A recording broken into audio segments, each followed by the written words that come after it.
So this last session of our 909 class is going to take us to the end of the program here. We're going to look at the stories of Easter. And to begin with, I'm just going to share with you my own brainstorm list of questions that seem to preoccupy Christians in the United States. Did God create the world in 7 days? Did God flood the entire world? And did Noah build an ark that we could go find? Did Moses really part the Red Sea? Was there really a king of Israel named David? Did Jonah really get swallowed by a whale? Is there a rapture? Who will be raptured? What is the eventual fate of the world in the rapture? Can Christians drink alcohol? Dance? Is Roman Catholicism a cult? Is homosexuality a sin? Can gays be married? Can Christians get divorced and still be Christian? What about abortion? What about women in the church? Blah, blah, blah. When I start listing the kinds of questions that seem to occupy the minds of Christians in the United States, if I were a more paranoid person, I would say that there is a conspiracy afoot to deflect us from asking the one question that demands to be asked, and the question that demands an answer, or at least a valiant effort at finding an answer, and that is, did Jesus rise from the dead? Someone else can explain to me why no one seems to be, that question doesn't seem to be on anyone's mind. Now, when I think about going into this kind of question, as I thought about how I'm going to approach this topic, I thought, well, I can approach it from the perspective of faith. And I can assume that we all can assume that Jesus rose from the dead, and not really look at it from the perspective of, what can we say historically, but just look at it as in terms of people of faith, what the resurrection might have meant to the early Christians, maybe what the gospel writers were trying to convey, how did later Christians interpret it, like Paul, for example. Or do I look at it from the perspective of doubt or outright rejection? In other words, should I approach this as an apologetics challenge? Apologetics having to do with defending something. Is there anything that can be said about these stories that would appeal to reason, while at the same time getting at some of the questions that people of faith would ask? And I think that the second option is definitely more complicated, but ultimately I think more interesting, potentially more rewarding kind of investigation. So pursuing this second way of approaching it, that is from pursuing this from an apologetics standpoint, at least in my mind, requires that I introduce you somewhat to the world of literary/biblical criticism. When you hear the word criticism, you need to hear the word investigation. That's what we're talking about when we use it in this context. We're not talking about a critic of a movie. We're not talking about being critical of the texts in that sense, but we're looking at it from the perspective of an investigation. And the objective of biblical criticism, or literary criticism, and what I mean by this is that the objectives of literary criticism are pretty much the same no matter what we're looking at. Whether we're looking at an ancient document such as Livy's Gaelic War or the Gospels, there are some things that we want to discover. We want to discover the origins of this document, the date that it might have been written, where was it written, the author, the audience, who is this author writing to? What are the purposes of this document?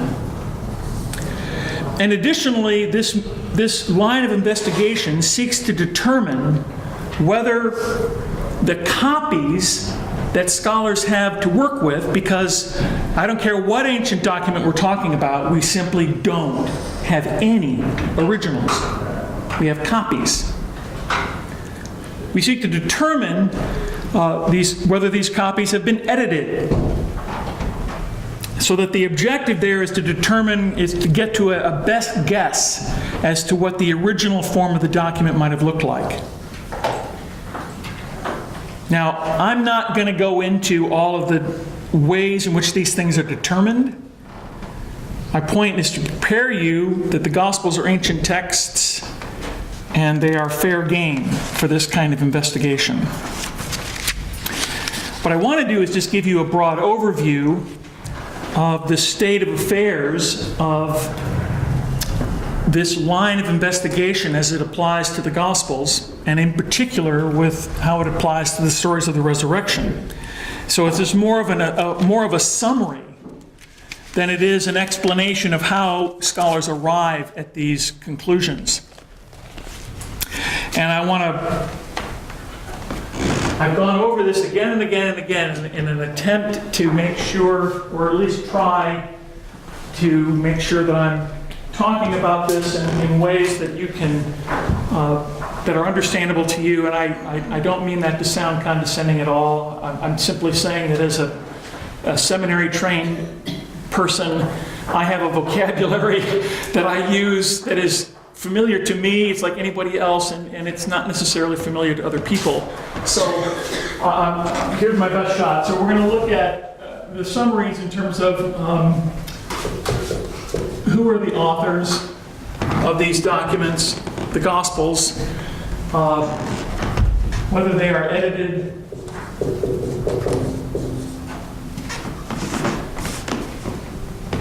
the dates, when they might have been written, and influences on the authors. In other words, was there something going on in the life of the Christian community in which the authors lived that was influencing what they wrote? And then finally, here's a word, attestation. It means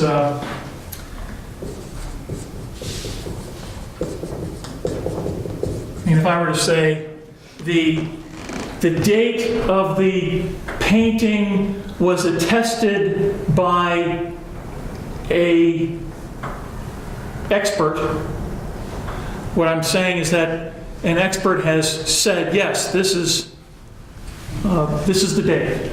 So attestation is a way of determining the accuracy, the reliability of a particular document.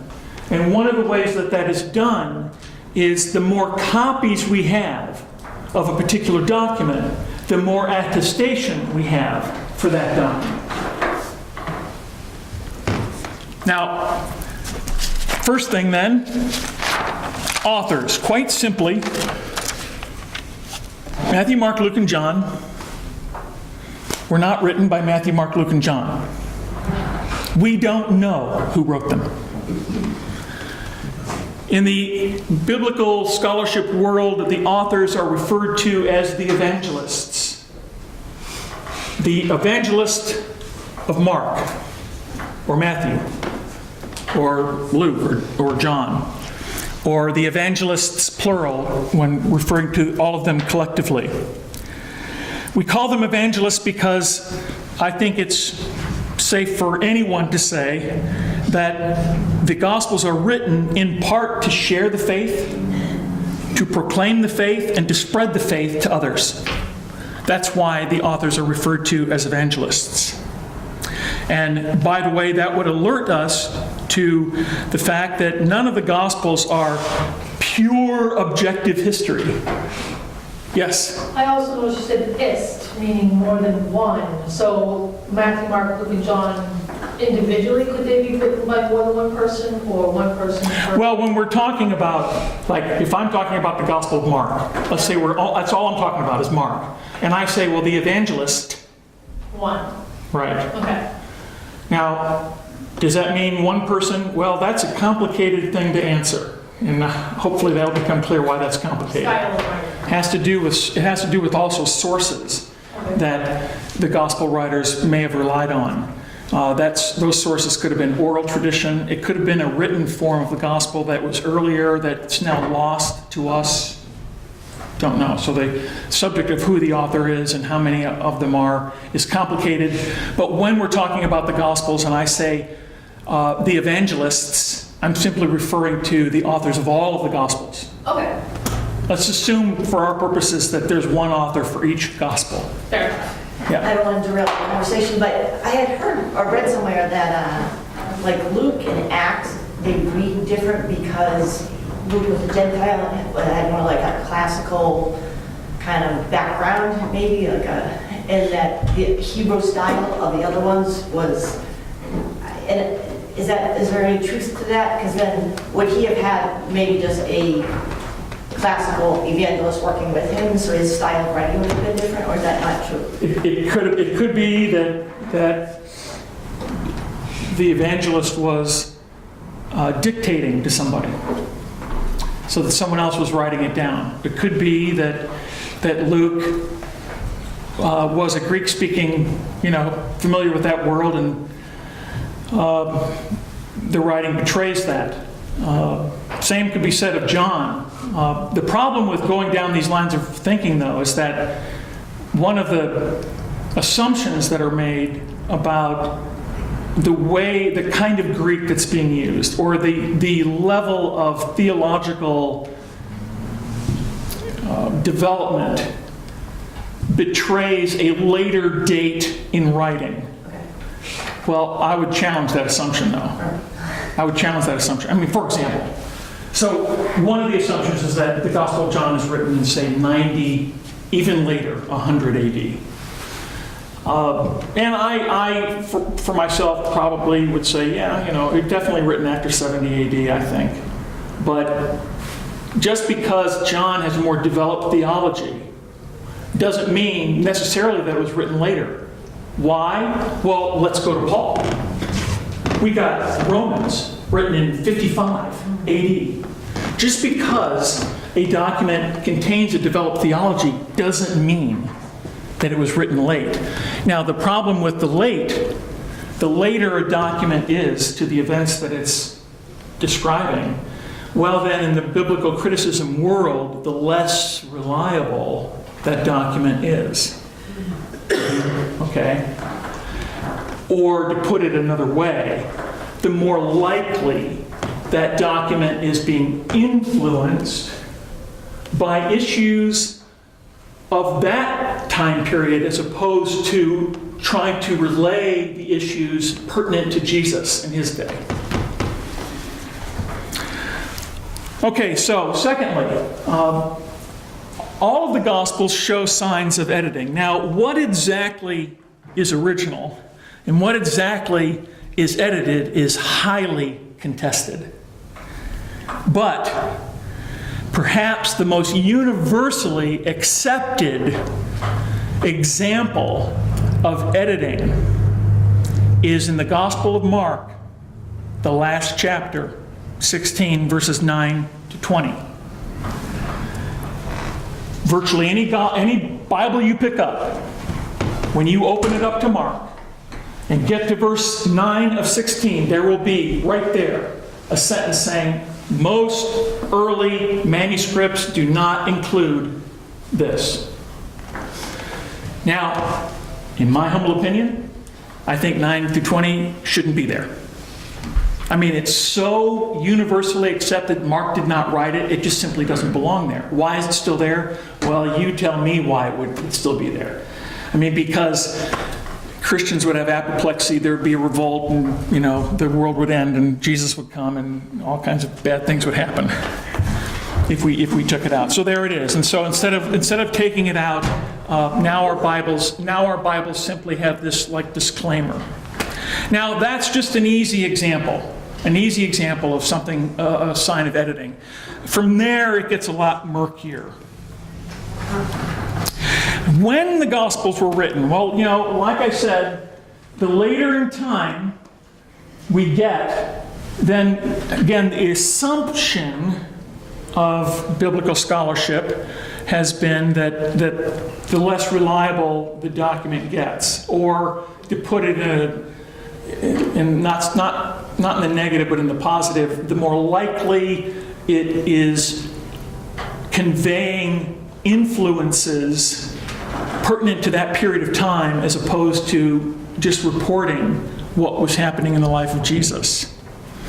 The problem is that the dates of the Gospels are really hard to pin down.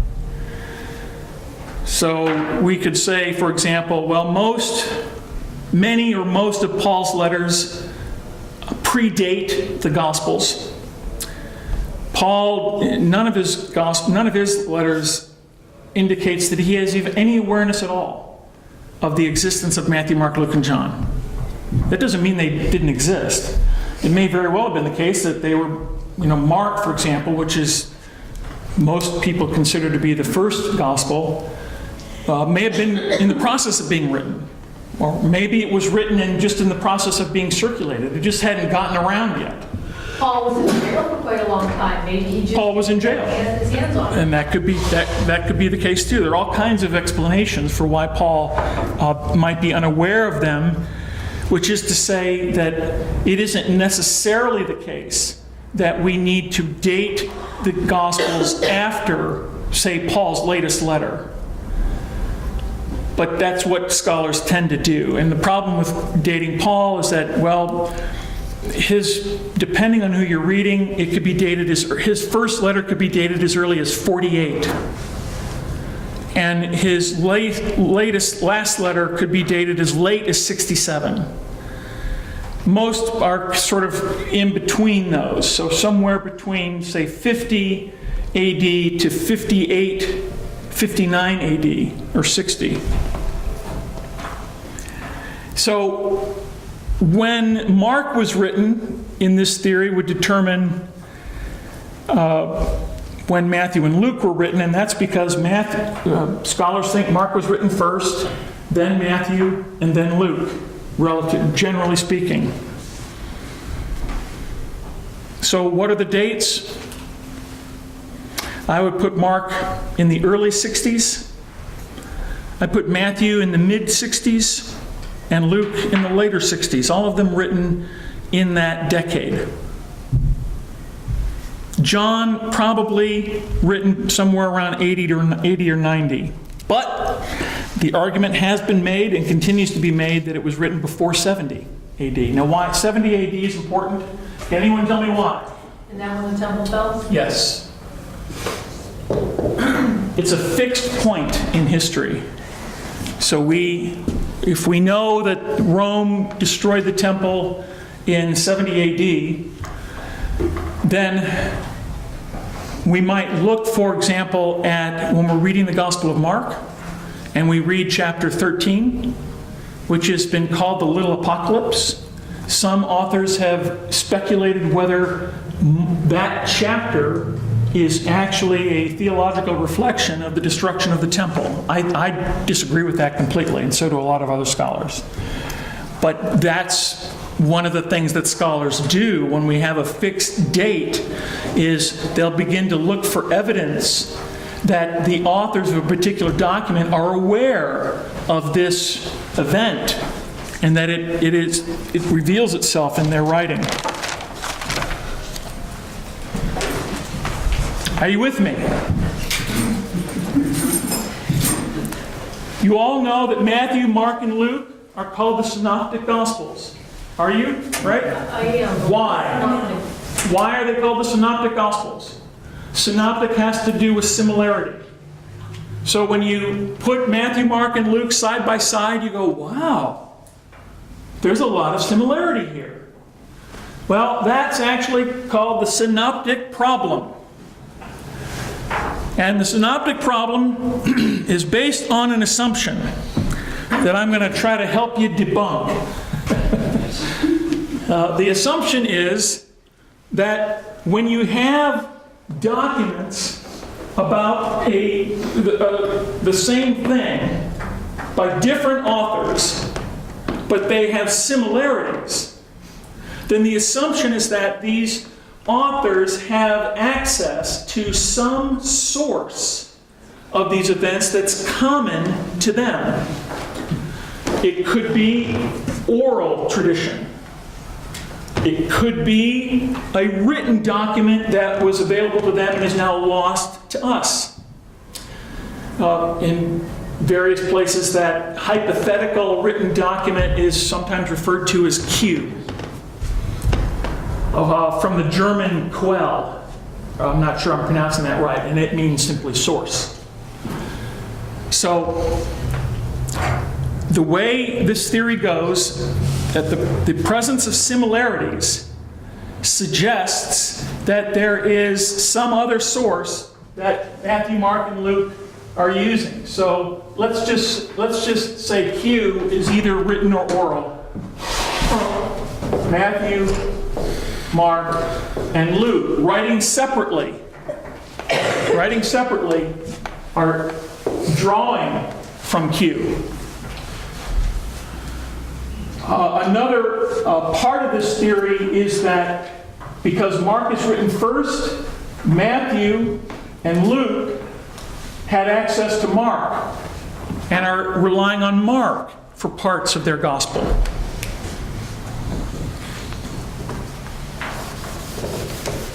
Now let's explore why this might be a false assumption. All right, so let's say that 4 of you go to a Red Sox baseball game.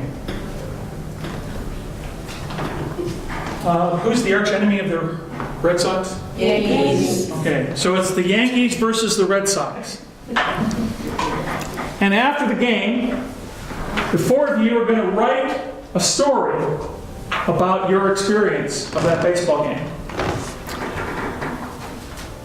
Off the top of our heads, what would be some of the words that you would expect to find in all 4 stories? Red Sox won. Red Sox won.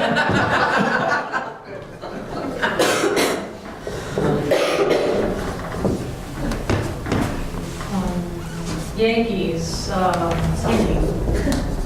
The word Score.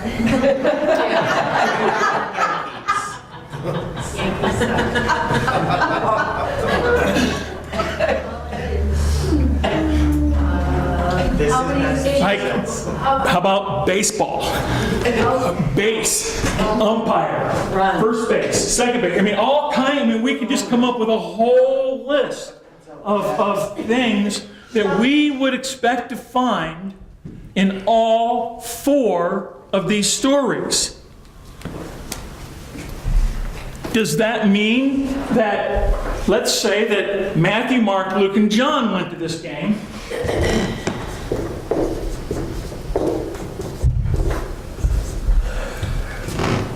Because all of these words are found in each of their stories, does that mean that they're relying on some outside source? Does it mean that necessarily?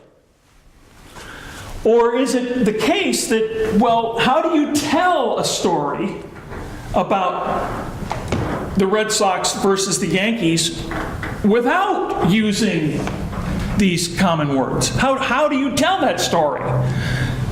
You see where we've ended up is just because there are similarities does not mean necessarily that there had to have been some kind of outside source. It may simply be the case that, how do you tell these stories without using some of the same words and some of the same language?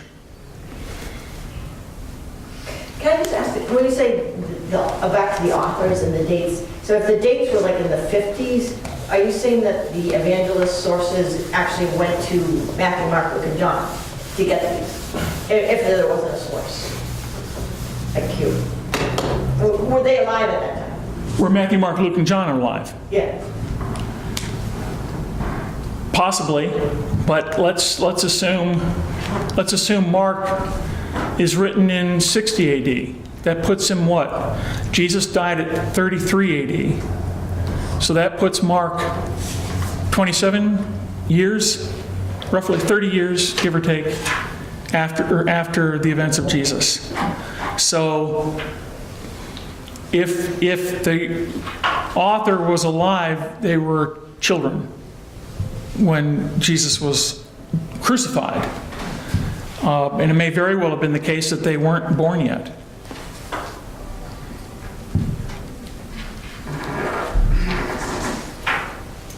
And not to like pull it back, but to pull it back.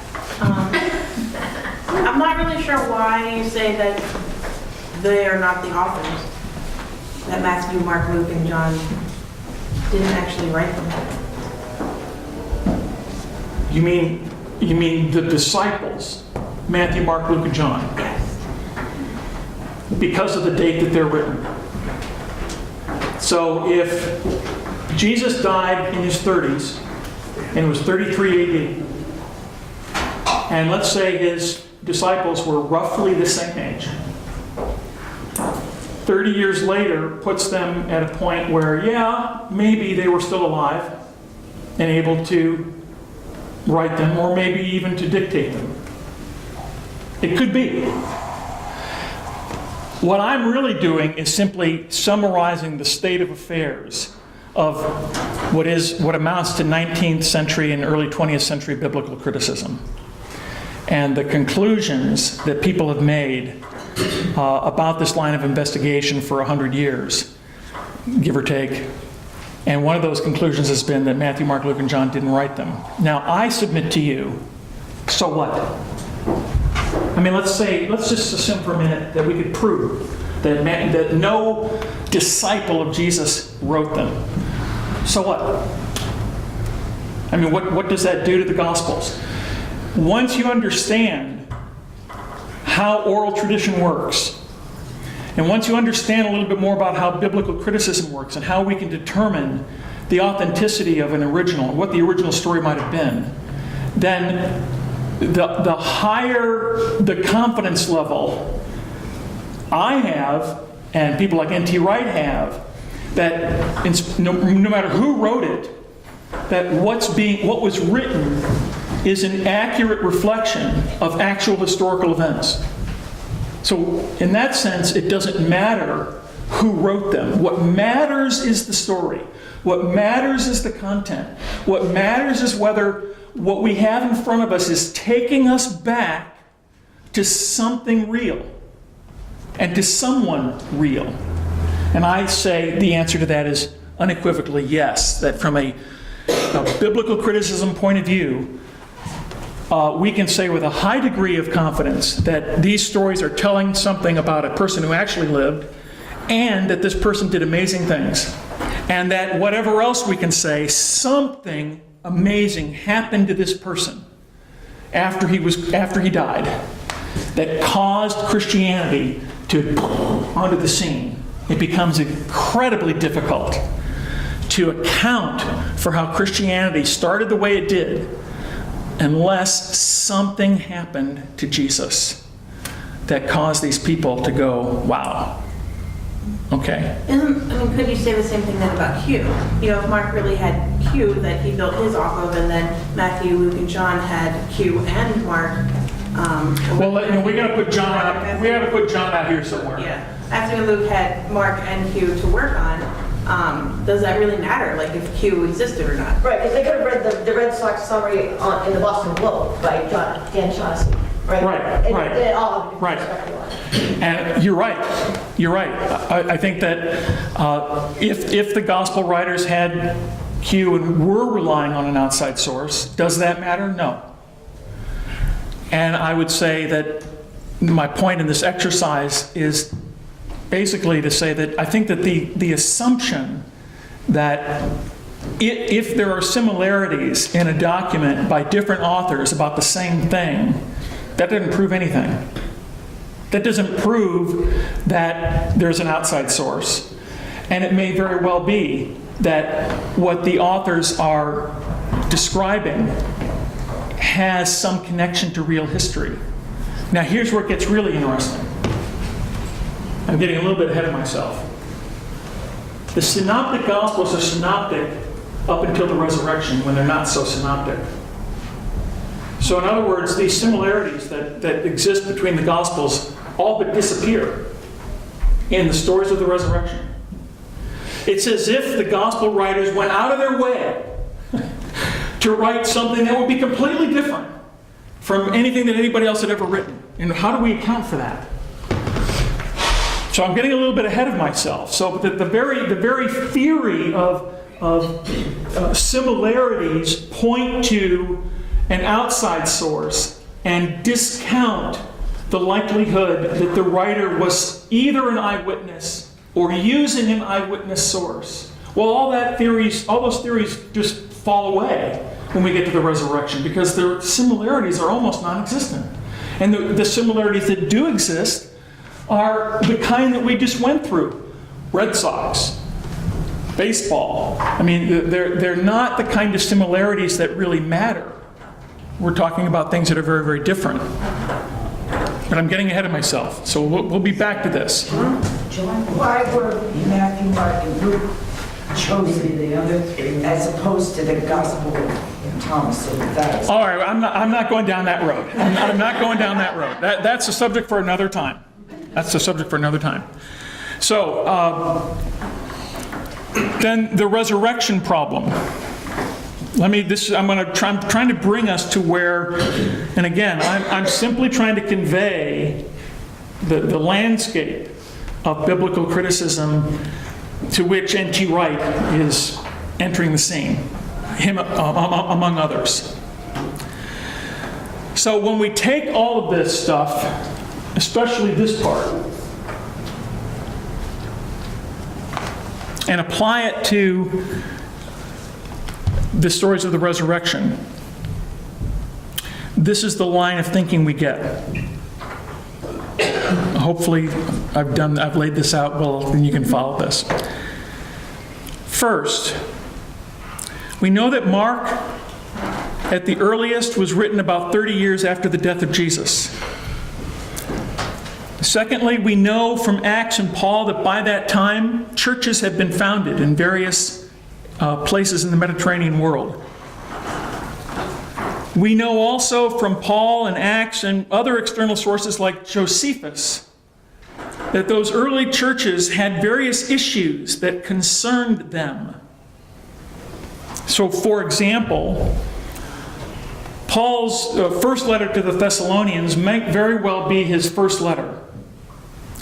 So if it's his first letter, we're talking 50 AD, give or take a few years.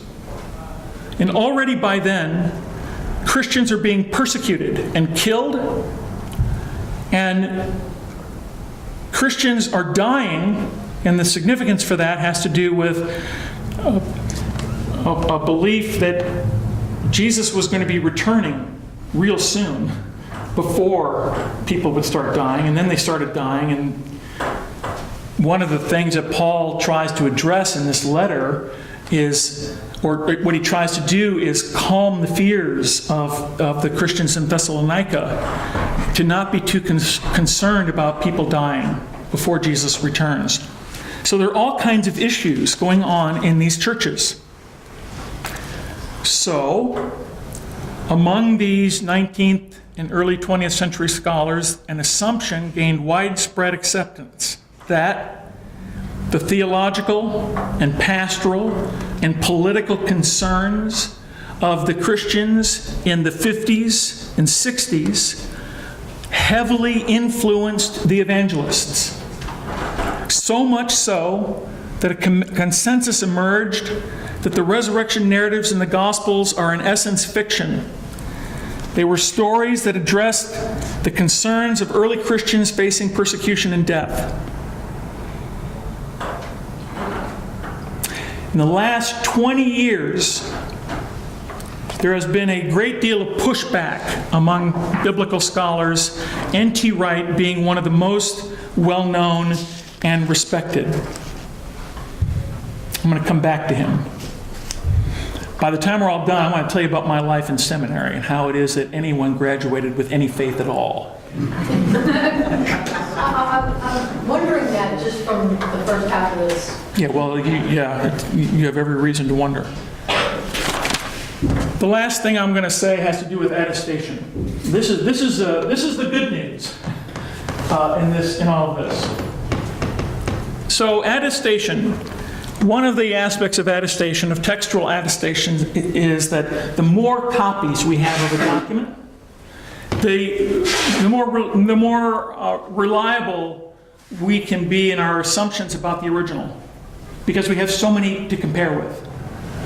We can see from the comparisons where changes are being made, if at all, and then draw some conclusions. This is one of the reasons why Mark 16:9-20 is so widely accepted as not belonging in the Gospel of Mark. The reason is we have so many copies of the New Testament, and our earliest ones don't have these verses.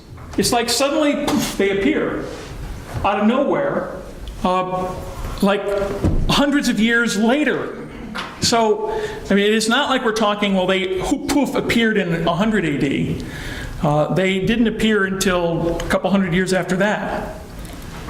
So, the more copies we have, the more reliable, and the closer a copy is dated to the events that it describes, the more reliable that particular copy is. So, for example, let's say we have Matthew and Luke write about the day John F. Kennedy was shot.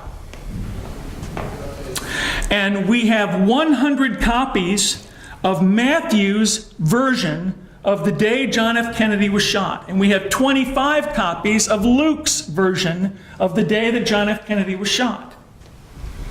Well, we'll look at both of these, and what we'll probably end up doing is concluding that Matthew's version is probably giving us a more accurate picture of what happened the day that John F. Kennedy was shot. We might find that Luke is very much in agreement with Matthew, or we might find that Luke disagrees with Matthew on significant parts. And where that disagreement is, we might say, well, we have more copies of Matthew, so we're going to go with Matthew.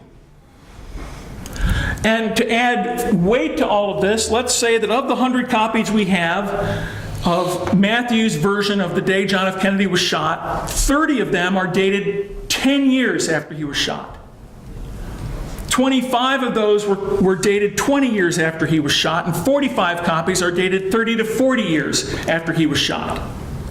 We line up all of those copies, and we look at all of the places where they disagree, and if we find that there's things appearing in these later copies, we go whoop, whoop, whoop with our black highlighters and try to come up with a sense of what the original Matthew version of the day John F. Kennedy was shot, and we can say with pretty high degree of certainty that here this represents what Matthew wrote.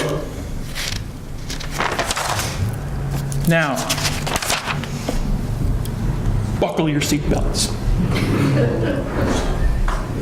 Remember I said that this line of thinking applies to all ancient documents, religious or otherwise. So, there's an ancient work by an author by the name of Herodotus. It's believed that the original was written somewhere between 488 and 428 BC. The earliest copy we have of Herodotus is 900 AD, a time span of 1,300 years.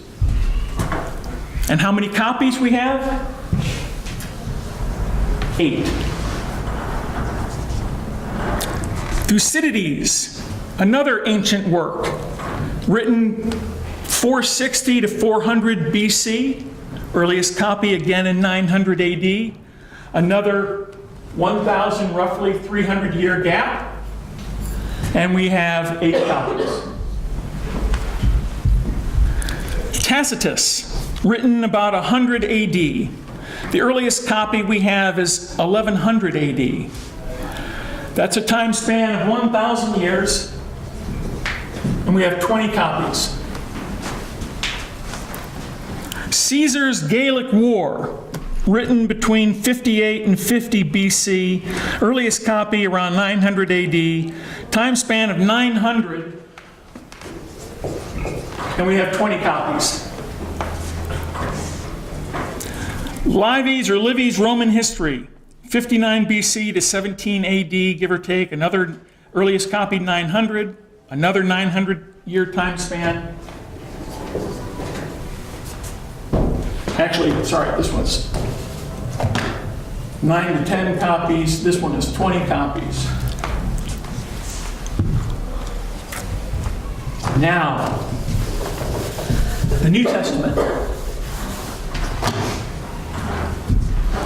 The New Testament, now I'm talking about the whole thing, written between 45 AD and 100 AD.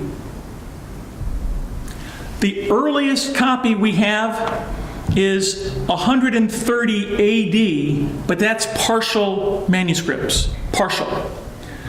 Full manuscripts, the earliest copies we have are 350 AD for a gap of 300 years. We have 5,000 Greek copies. We have 10,000 Latin copies. And we have 9,300 other copies.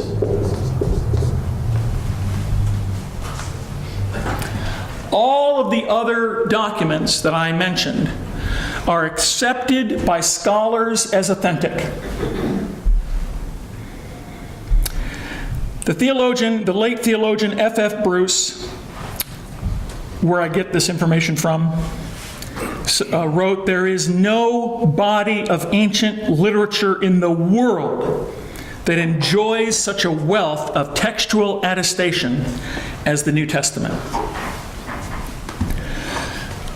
To put this in words of few syllables, what this means is that when you are reading the New Testament, you are reading what was written, or as close as we're ever going to get with any kind of assurance to what was actually written, because we have so many copies. When you get copies that are beyond 300 years after they were written and they're still faithful with minor editing. I mean, think about it. You're a scribe, okay? You've been doing this for 10 years. One letter at a time, trying to copy faithfully, and you put a comma in the wrong spot. Of course, they didn't have commas in Greek, but you understand my point. You missed a word, or you added a word, or sometimes I think what would happen is a scribe would go, "Oh, you know what, I'm going to help people understand this a little bit better." And they might elaborate a little bit. But we have a way which we compare all these copies to go, now wait a minute, that phrase just all of a sudden appears here in this copy, but it's not in all these other ones? Well, let's just assume that doesn't belong there. So in other words, this doesn't prove anything except that what you're reading is something that in every other part of the literary world would be accepted as faithful documents, faithful to the original. Okay? So, having said all of that,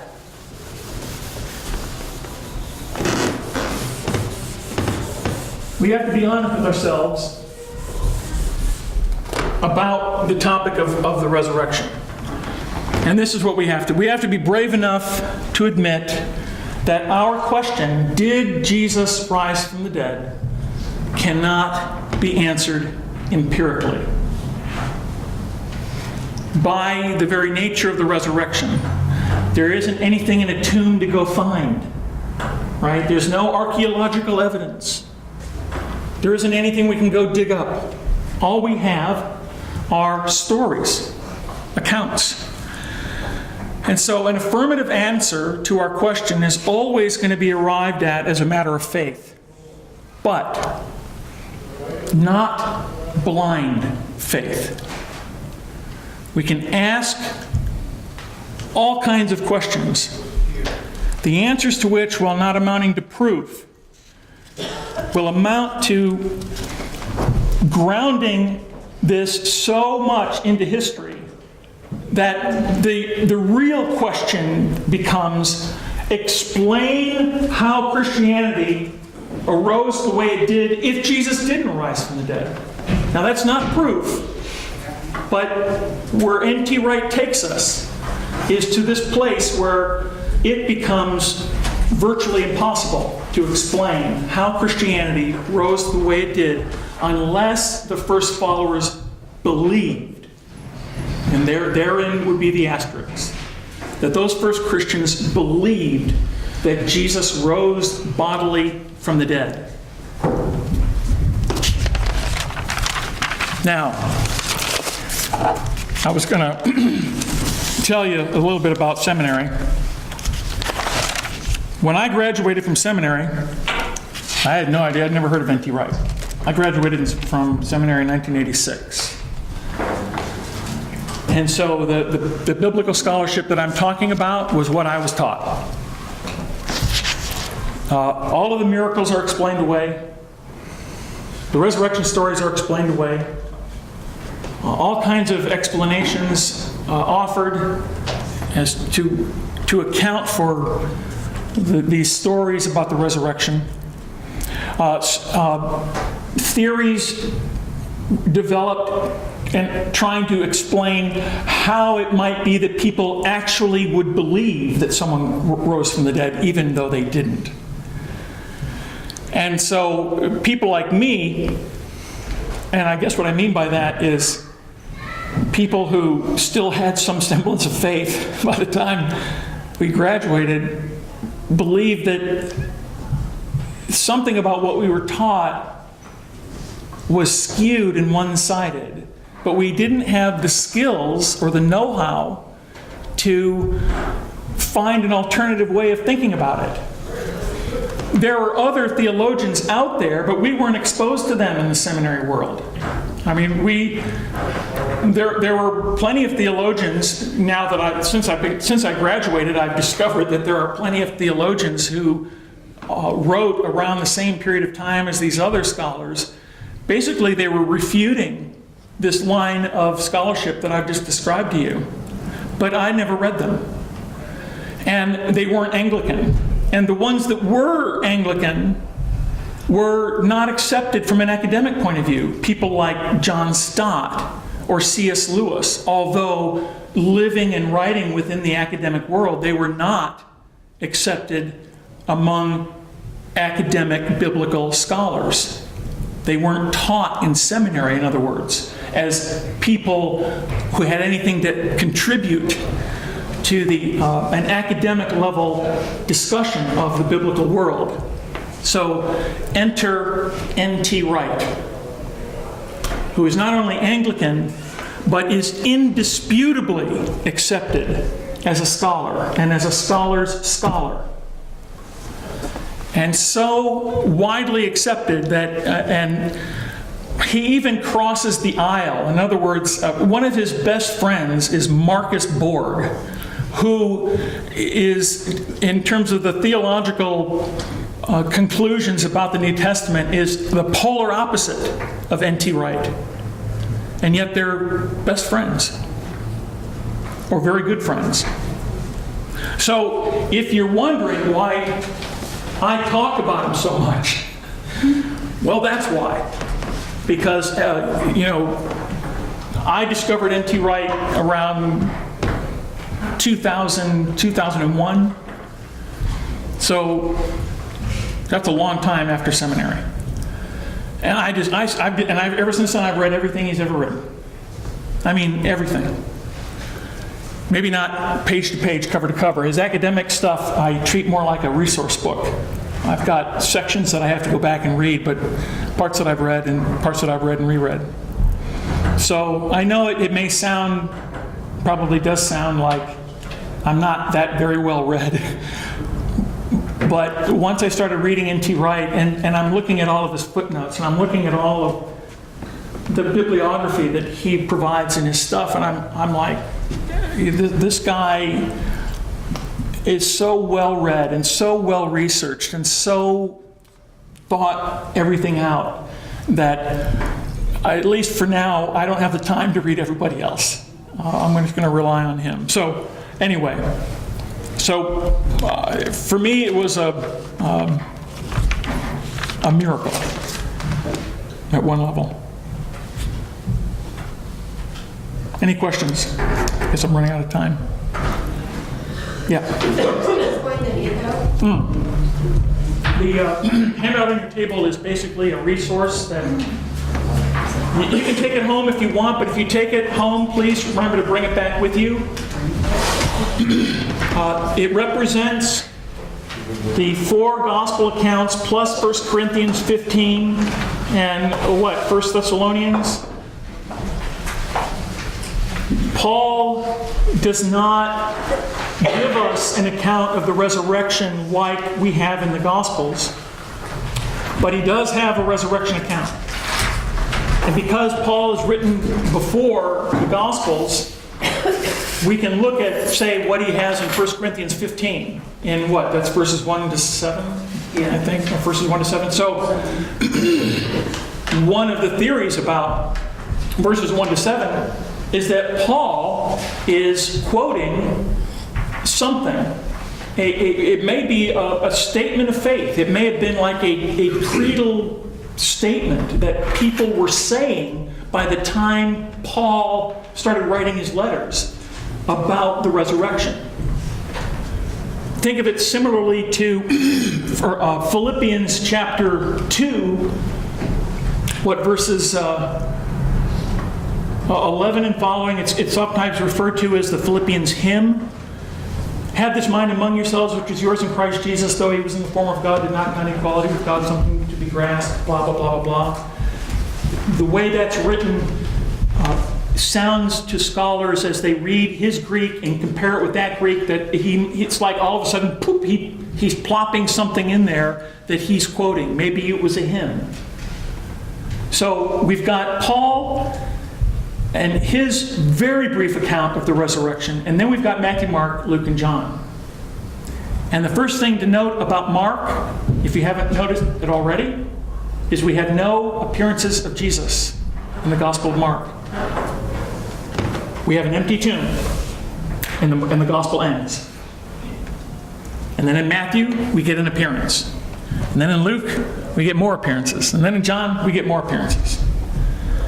And it's simply a way of putting these Gospels side by side for you to look at them, and I will refer to them as we go. And I'll point out certain similarities. I mean, for example, one of the similarities you'll find right away is Mary Magdalene's everywhere. And you've got things like the tomb, and the first day of the week, and in the midst. Certain phrases pop up.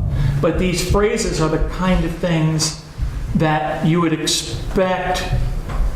probably expect of people who are trying to describe an event that was common to all of them.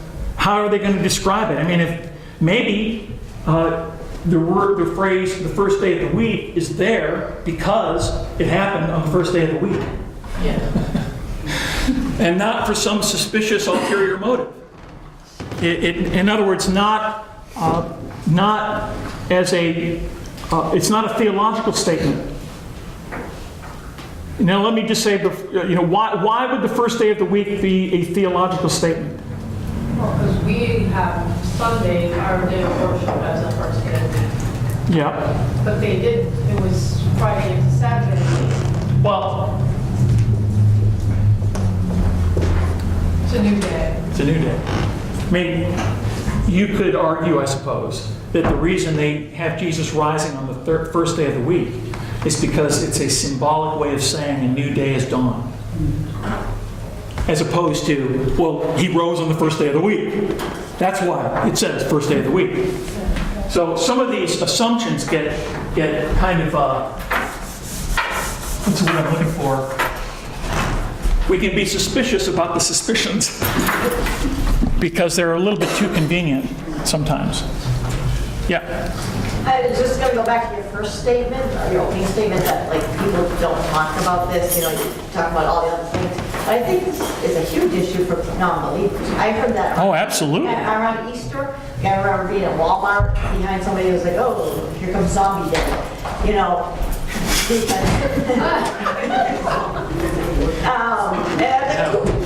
know, but even family, it's like Easter seems to be less important because people, and I saw it on Facebook, it's like, how can you believe this? And I have a friend who believed God, but when he said to me, you believe that Christ rose? And I'm like, yeah, and he's like, I just don't get that. So, like, I think that does keep people away, as much as some of the other issues going on.